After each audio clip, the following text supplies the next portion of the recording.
Yo, welcome back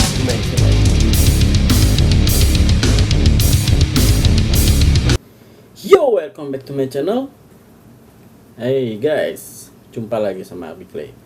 Guys, kali ini gua mau grebek salah satu orang yang mempunyai something di IMI. Apa itu IMI? Ikatan Motor Indonesia. Bagi yang penasaran, ikutin videonya, jangan di skip.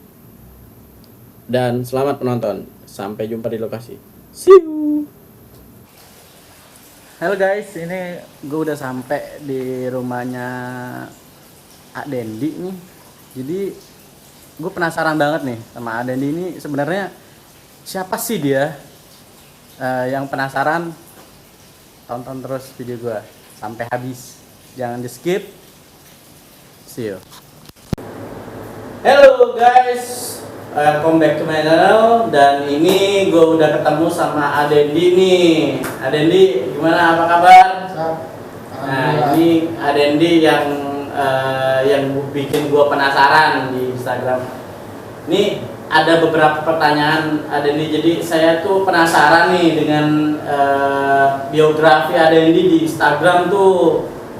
Di Instagram tuh kayaknya Ak Dendi ini orang terkenal gitu. Jadi merasa saya apa ya, pengen nyamperin Ak Dendi gitu, ngegerebek di sini, mencari tahu apa sih yang rasa penasaran saya sehingga saya kesini gitu. Gini loh Ak Dendi, jadi saya itu penasaran sama Ak Dendi. Ak Dendi itu kan dulu saya lihat di Instagram itu ada diundang sama televisi dalam acara apa sih itu ada? Itu yang waktu saya diundang sama televisi itu ada salah satu stasiun televisi. Memang dia temanya dia sedang mencari anak-anak klub motor di Bandung yang hobinya tapi positif. Salah satunya adalah balap motor gitu. Oh, balap motor. Oke. Nah, akhirnya mereka punya kontak kita dan yang punya kontak saya. Mereka menjadwalkan itu untuk ketemu di Bandung juga sih ketemunya. Oh, di Bandung. Di Monumen Perjuangan situ lah. Oh, oke. Jadi setelah itu ya kita hanya ini aja gitu bagi-bagi, karena mereka juga banyak keingintahuannya soal klub motor ini juga sih gitu, sama kegiatan otomotifnya, balap motornya itu. Karena memang balap motor itu banyak juga dari Bandung, banyak dari Jawa Barat Banyak banget ya. banyak selain balap dari Jawa Barat. Oh, oke. Di Ak Dendi itu ada hubungan apa ya dengan IMI? Itu saya lihat di Instagram itu kayaknya Ak Dendi itu ada hubungan sama IMI gitu. Apa sih Ak Dendi itu sebagai apa di IMI itu? Oke, itu saya waktu dulu itu jadi memang sebetulnya yang terjun langsung banyak sekali di dunia balap itu kakak saya gitu. Kakak saya tuh emang dia benar-benar pembalap yang ini gitu. Bahkan dia sempat mewakili Indonesia tahun 97 waktu ada MotoGP di Indonesia. Valentino Rossi itu masih di 125 cc lah. Oh, Salah satunya adalah kakak saya ikut di situ gitu. Jadi kecintaan kita di otomotif tuh ya begitu. Saya dulu sempat ikut balapan juga yang dari hanya dorong-dorong motor hingga ikut terlibat di dalam IMI itu sendiri gitu. Ditawari sama beberapa ya senior saya lah yang di IMI gitu. Dia menyarankan bahwa coba ikut deh masuk ke IMI gitu. Dan lagi juga masuk ke IMI itu kan nggak mudah ya. Maksudnya dia ada ujiannya juga, untuk dapat lisensi itu dia harus ujian. Ada sebenarnya, ada ujiannya, itu sama ya, beberapa ini gitu kan. Ada kitabnya lah, buku kuning gitu namanya. Oke. Nah gitu. Nah saya dulu di ini ya seperti itulah. jadi nggak mudah ya buat dapetin predikat IMI di ini tuh ya? Oh ya. Gitu kayak bikin SIM di kepolisian juga. Jadi ada tahap-tahapnya, kita harus ngelewatin rintangan dulu. Jadi baru bisa bikin SIM-nya itu. Nah lisensi ya. Nah lisensinya itu sendiri juga kalau pertama kita dapat lisensi itu belum tentu kita bisa dapat tugas namanya. Oke. Karena saya kan di Jawa Barat ya, jadi di Jawa Barat saya waktu itu. Oke. Jadi begitu dapat lisensi pun hanya jadi pendamping. Jadi selalu ada namanya 2 juri dalam satu balap. Oh, Jadi saya hanya didampingi lah. Oh, oke. Jadi ada vice presiden sama juri. Oke. Presiden juri sama juri biasa.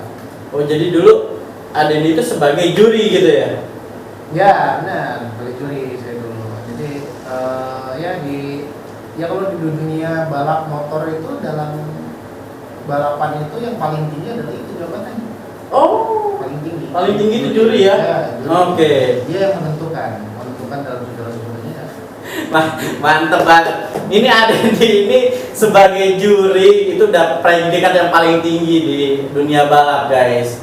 Jadi ini terjawab sudah lah ya tentang ini Aden itu sebagai apa sih. Jadi kalian yang penasaran sama Adendi, jadi ini loh sebagai ini tuh Adendi itu megang predikat sebagai juri yang tertinggi. Untuk ini jadi ada satu pertanyaan lagi nih yang membuat saya bertanya-tanya. Ini Adendi kan sedang pakai baju Monraker Indonesia. Ini Monraker itu apa ya bang? Apa sih ya? Jadi menurut itu apa sih Monraker? Ini saya masih penasaran nih. Monraker itu apa? Saya ada beberapa sekilas ngeliat mencari tahu Monraker itu kayak sebuah klub motor. Apakah benar? Apa coba dijelasin gitu supaya mereka nih yang nggak tahu Monraker tahu gitu loh. Apa sih hubungannya? Jadi gini, saya kasih gambaran ininya aja ya, dari Oke. besarnya aja. Jadi di Bandung itu adalah di Jawa Barat khususnya kota Bandung itu identik dengan yang namanya klub motor, Oh, klub geng motor. motor lah gitu. Iya. Ibaratnya seperti itu. Nah, salah satu klub motor itu sendiri adalah ini Monraker. Oh, Monraker, ya. Oke. Dan Monraker ini yang saya ikut di organisasi ini tuh, di klub motor Monraker ini tuh adalah dia klub motor paling tua nih di Paling tua di Bandung. Dia 28 Oktober 1978 dia baru ada. Wow, udah lama juga nih guys. Ya. Jadi Monraker itu udah lama nih. Dan klub motor Monraker itu adalah satu-satunya klub yang pertama bikin balapan motor di kota Bandung. Wah, mantep juga tuh. Jadi orang belum pada bikin nih event balap motor, mereka udah bikin tahun 90. Udah turun duluan gitu ya. Oke. Dulu tuh mereka udah bikin eventnya gitu. Oh. Ini loh balap motor dari Monraker dan Lapos dulu kalau nggak salah. Oh, udah lapos. Hmm. Oh. Itu yang ininya anak Monraker semua. Oh. Kakak-kakak senior saya lah gitu. Oke.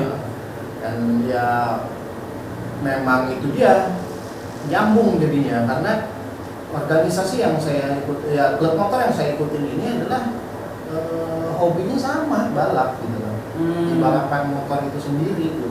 Jadi ya kayak nggak klik aja gitu. Klub yang saya ikuti juga dengan kayak saya seperti terlibat di ini itu sendiri. Jadi kayak ini. Ya gimana ya? Ini hobi gitu. Iya, namanya hobi. Hobi nggak ada lagi juga sih pekerjaan yang enak itu kan hobi yang dibayar juga. Iya benar. Benar banget sih. Saya hobi motor terus ikut ini ya dapat duit ya. Hobi menjadi uang guys. Iya. Pekerjaan paling nikmat itu adalah hobi yang dibayar. Hobi yang dibayar. Setuju dong. Saya juga mau kalau dibayar. Oke. Ya itulah garis besarnya Monraker itu seperti itulah dia klub motor tertua di Bandung. Oke. Nah, ini ada beberapa pertanyaan yang mau saya tanyakan nih. Ini kan masalah klub motor ya. Itu ada beberapa dari informasi yang saya dapat di media sosial banyak yang mengatasnamakan gangster motor gitu. Itu menurut tanggapan Dendi itu gimana sih? Itu kenapa takutnya gini loh. Jadi kan di masyarakat itu untuk zaman sekarang mengenal klub motor itu sangatlah sulit karena banyak sekali oknum-oknum yang mengatasnamakan klub motor menjadi gangster motor gitu loh. Itu yang yang ngebuat masyarakat itu berpikiran negatif kepada klub-klub motor. Makanya jadi melihat ada motor gerombolan jalan, ada geng motor itu, wah ngeri nih. Jadi begitu. Menurut Adendi nih, apa sih tanggapannya Adendi menurut informasi yang saya dapat itu gitu? Apakah benar? Saya tidak pungkiri masalah seperti itu ya, karena saya juga nggak bisa, kayaknya nggak fair kalau misalkan saya bilang bahwa klub motor itu tidak dianalogan, karena semua itu selalu ada plus minus. Oke. Dan memang seperti apa yang tadi dibicarakan itu memang betul ada. Oh benar ada ya. Betul, tapi bukan sekarang. Oh bukan Itu sekarang. Pada zamannya lah dulu. Pada zamannya. Pada zamannya memang seperti itu. Oke. Kalau sekarang itu kan apa ya, maksudnya mereka tuh karena kalau sekarang di zaman milenial itu mainannya kan kayak di gadget, di sosmed gitu kan ya kan. Nah, dan memang kalau misalkan apa namanya yang bergerombol dan memang itu memang betul itu dulu memang seperti itu betul. Keras kehidupan anak-anak motor zaman dulu sangat keras sih. Nah, tapi kalau kita tergantung sih, maksudnya tergantung perspektif kita yang melihat kayak apa gitu. Kalau misalkan kita melihatnya minus ya itu tadi yang muncul hanya bagian menyeramkan. Kalau kita melihatnya perspektif kitanya positif, balap motor banyak banget dari anak-anak geng motor. Ya terutama motor lah gitu. Yang saya bilang yang saya ikuti inilah gitu. Karena saya yang lain saya nggak begitu tahu ya. Kalau saya ikuti klub ini banyak orang pembalap prestasi dari Bandung, Jawa Barat, khususnya dari Montreal. Sampai ada yang dapat emas dari PON, Porda, karena kan sekarang balap motor sudah di Porda dulu dan sudah di PON juga ya. Jawa Barat berapa kali dapat emas kan? Itu dia gitu. Makanya tergantung perspektif kitanya. Nah, kalau misalkan individunya ya mana ya namanya, orang mau jadi diri, mencari diri ya. Dia pengen dikenal orang kok, ya gimana? Masa kita nggak bisa kita apa-apain juga kan? Dari sini haknya juga. Selama itu tidak ke narkoba, ya sorry lah. Laki-laki kok. Nakal itu kan yang punya laki-laki. Iya. Ini laki-laki. Yang cewek kalah gitu. Aduh. Jadi begitulah. Jadi jangan menganggap negatif terus ya dalam klub motor ya. Jadi banyak yang menganggap kalau klub motor ini arogan. Jadi nggak semua klub motor seperti itu guys. Jadi ada masanya dan ada masanya lah yang seperti itu loh. Jadi udah kemungkinan sekarang udah enggak lah kayak gitu ya. Karena sekarang juga di samping itu juga banyak juga lah yang istilahnya udah menjadi klub motor yang syar'i. Yang syar'i. Dari yang hijrah juga banyak. Kita jangan hanya melihat sisi buruknya, karena kalau kita selalu melihat dalam sisi buruk kita nggak pernah tahu yang baik itu apa. Oke. Jadi ini ya, saya mau bertanya lagi nih untuk masalah balap liar nih. Ini kan AA kan berkecimpung di dunia ini.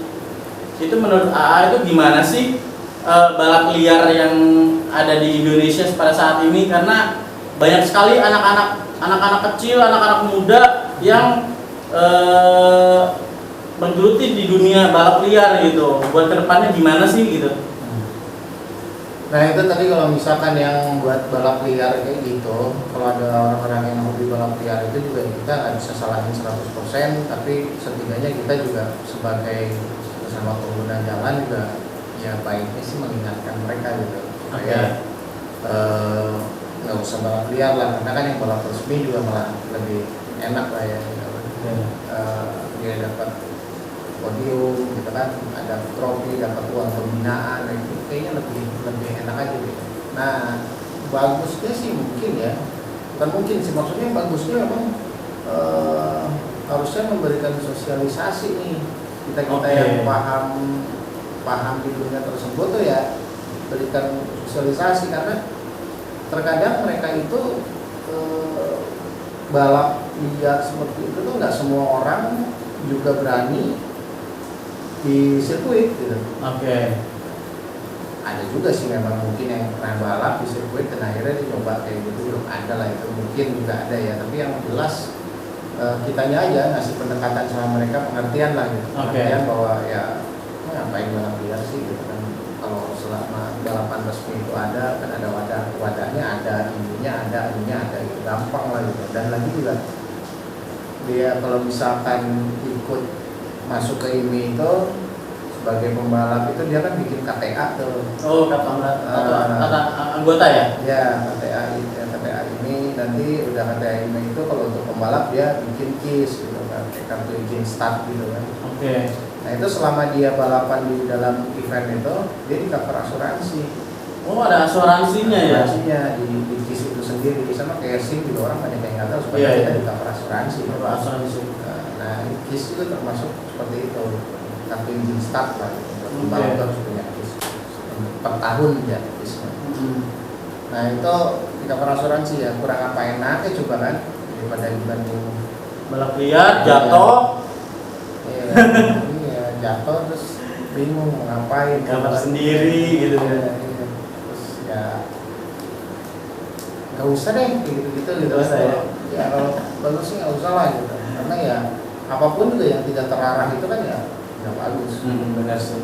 Tuh guys, jadi gini loh, balap liar itu kalau bisa jangan, karena kan kalau kalian jatuh sendiri, kalian yang menanggung sendiri. Coba kalau kalian masuk ke ini dan mempunyai asuransi, nanti di situ ada kartu anggota, bisa dapat kartu asuransi. Kalau kalian kenapa-napa di dalam podium, kalian sudah ada asuransinya, ditangani oleh ini tersebut. Benar kan? Ya. Iya.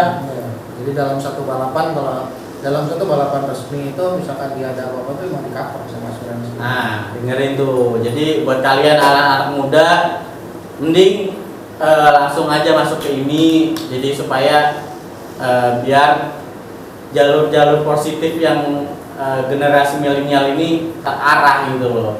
Seperti contohnya ya kayak Monreker sendiri nih sosialisasi apa sih yang bakal dilakuin Monreker ini? Nah, kalau kita sih udah ya, maksudnya yang dijalanin sama kita ini ada beberapa program juga sudah otomatis dia, karena mereka ini rata-rata kebanyakan pembalap jadinya. Oh, pembalap ya. Dari roda duanya sendiri itu, jadi itu udah jadi otomatis, nggak harus lagi kita memperkenalkan sesuatu dari kita ke mereka gitu. Dan mereka sudah tahu, oh oke, ini anak motor ini tuh berarti kebanyakan mayoritasnya pembalap ya. Gitu. Nah, di situ juga, tapi ini ngobrol soal monitor sedikit, di situ di monitor sendiri juga nggak hanya balapan yang ada di situ ya kan, ada fightingnya juga. Oh, ada fightingnya juga ya? Ada dia fightingnya ada, terus yang set ini itu juga ada, kan yang hijrah yang mau berantem yang hobinya balap yang ininya senangnya fighting gitu, ada beberapa lagi. Makin penasaran nih gua. Jadi ini tuh sebenarnya IMI itu banyak nge-support ya. Ya. Jadi contohnya kayak yang bilang tadi itu, buat yang fighting itu seperti apa sih? Jadi supaya mereka tahu nih, selain balap itu apa sih yang dilakukan Monreker gitu loh. Yang dilakukan Monreker itu banyak halnya gitu. Karena kalau secara organisasinya itu adalah klub motornya ya, lebih menonjolnya itu. Ditambah sekarang ini kan ada klub fighting itu tadi yang saya bilang, sama yang untuk orang kayak hijrah. Sekarang ini kan kebanyakan anak-anak muda ini dikembalikan kayak masjid-masjid itu, benar, kayak gitu lah. Kita harus ikutin itu gitu loh. Nah itu kita itu ada gitu. Kalau yang lainnya mungkin kita belum bisa apa-apa lagi, karena sementara ini memang anak-anak sekarang tuh lebih ke sana arahnya, cenderung gitu, lebih ke arah positif lah gitu. Jadi kalau masalah prestasi atau itu ya, kalau IMI-nya sendiri ke mereka nggak terlalu inilah gitu, karena itu wadahnya kita gitu. Ini tuh wadahnya Wadah juga. Monreker. Tapi kalau di Monrekernya sendiri ya kita punya itu. Jadi orang tanpa paksaan silakan masuk gabung sama kita. Dia masuk ke situ dalam hitungan kita, dia boleh pilih apa gitu. Tuh Kak, buat kalian nih yang penasaran sama Monreker bisa ikut masuk ke dalam Monreker. Itu caranya gimana sih ya supaya bisa masuk gitu? Ada persyaratan tersendiri nggak? Misalkan harus ngisi form biodata atau gimana? Ini sebenarnya harusnya bukan kapasitas Oh ya, saya jauh oke. sih, tapi ini seingat saya bahwa masuk ke Monreker itu nggak sulit kan. Oh nggak sulit, jadi tergantung dia tinggalnya di mana. oh gitu, jadi kalian bisa lah masuk lah. Untuk Monreker sendiri nih Kak, untuk sosialisasi di masyarakat itu buat kedepannya bagaimana sih? Jadi kalau ini sih saran hanya ini aja dari saya ya, maksudnya untuk kedepannya mereka harus terus positif seperti ini karena kita harus komitmen dengan berangkat kita dari awal itu seperti apa gitu. Kita ya jangan lupa sejarah juga kan, karena kita dulunya emang anak motor gitu loh. Jangan dihilangkan itunya gitu. Jadi kalau kata saya sih untuk kedepannya ya kembangkan aja ini yang sudah ada, karena kita juga tanpa susah-susah harus merekrut orang. Sekarang kan orang datang sendiri kan, karena mereka tahu itu. Mereka tuh apa sih? Udah nggak usah nanya kan, mereka udah tahu mereka tuh ini loh masuk. Ya banyak sih sebenarnya gini loh. Sebenarnya banyak orang-orang yang nggak tahu apa sih Monreker. Jadi mungkin setelah melihat video ini mereka bakalan tahu apa itu Monreker, apa itu klub motor yang bernaung di Ikatan IMI nih. Jadi seenggaknya apa yang telah kita obrolin ini mereka seenggaknya tahu, dan ada memberikan hal positif lah buat para pemuda yang sering balapan liar ataupun yang hobinya berantem bisa tersalurkan di sini gitu loh. Aduh, seru banget sih ngobrol sama Adendi ini. Terima kasih yang udah meluangkan waktunya buat ngobrol sama saya. Bisa tahu mengenai Adendi, mengenai Monreker itu apa. Mungkin saya bakal mendalami lagi di Monreker ini. Saya masih penasaran, nanti ada beberapa orang yang bakal saya interview lagi nih nanti. Ada masukan nggak sih buat para pemuda dan para anggota Monreker muda yang belum mengenal nih seutuhnya seperti apa? Masukan apa yang bakal kasih buat mereka dan buat para penonton masyarakat Indonesia tentang Monreker? Saya sih yang jelas mau ngasih ini aja gitu, maksudnya kita tuh sekarang tetap melakukan hal-hal yang positif ke depannya, selalu lah gitu, karena bagian-bagian dari hal tersulit itu di dahulu kala itu sudah terlewati gitu, sekarang udah kalian tinggal berkembang aja gitu loh, nggak seperti zaman kami dulu mungkin kesulitan untuk berkembang karena tidak bisa berkembang seperti sekarang ini. Jadi saya minta kalian hanya harus tetap berkembang lebih baik lagi, positif, dan satu yang paling terpenting, jangan pernah lupa sejarah. Jangan pernah lupa sejarah guys. Just merah. Jangan sekali-kali melupakan sejarah. Ya itu guys. Jadi ingat tuh pesan dari Adendi. Adendi makasih banyak udah meluangkan waktu buat interview sama saya. Wah, saya yang terima kasih sudah mau datang ke sini ngobrol-ngobrol. Saya juga ngasih masukan yang maksudnya saya jawab apa yang saya tahu aja. Ya, Nanti selebihnya silakan ada yang lebih tahu. Ada yang lebih lama dari saya kok. Wah itu yang membuat saya penasaran nih ya. Jadi bakal saya kulik lagi lebih dalam nih apa itu Monreker. Buat yang penasaran sama apa itu Monreker, pantengin terus di channel gua di Ardi Clay. Jangan lupa comment, share, and subscribe. Dan jangan lupa tuh klik tombol loncengnya supaya kalian tahu aktivitas nanti video-video yang bakal selanjutnya gua upload setelah ini. Pantengin terus di channel ADK. Sampai jumpa.